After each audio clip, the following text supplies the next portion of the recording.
আপনি মসজিদে গেলেন, মসজিদে গিয়ে দাঁড়ানোর নিয়মটা বাংলাদেশের 99% মসজিদে দাঁড়ানোটা হয় না। যেটা হয় এটা সুন্নাত বিরোধী। সাহাবায়ে কেরাম দাঁড়াতেন পায়ের সাথে পা মিলিয়ে, মধ্যখানে কোনো ফাঁক থাকতো না। আর আমাদের ঢাকার বারোয়ানি মসজিদে ইমাম সাহেবেরা ঘোষণা দেয় 4 আঙ্গুল ফাঁক করে দাঁড়ায় না। কি বলেন, কথাটা কি ভুল বললাম না ঠিক?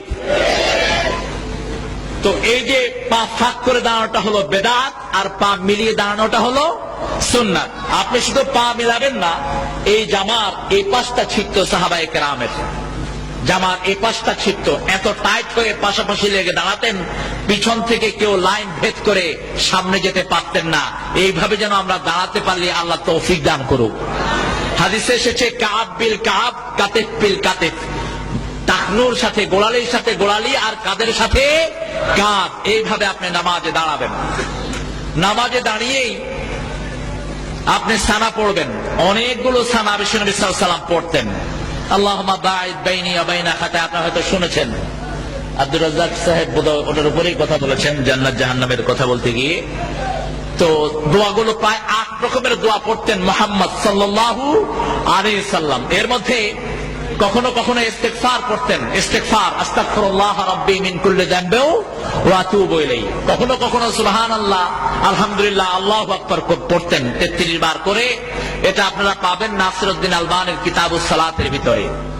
রাসূলুল্লাহর নামাজ, নাসিরউদ্দিন আলবানী, যিনি মসজিদ নববীতে হাদিস পড়াতেন।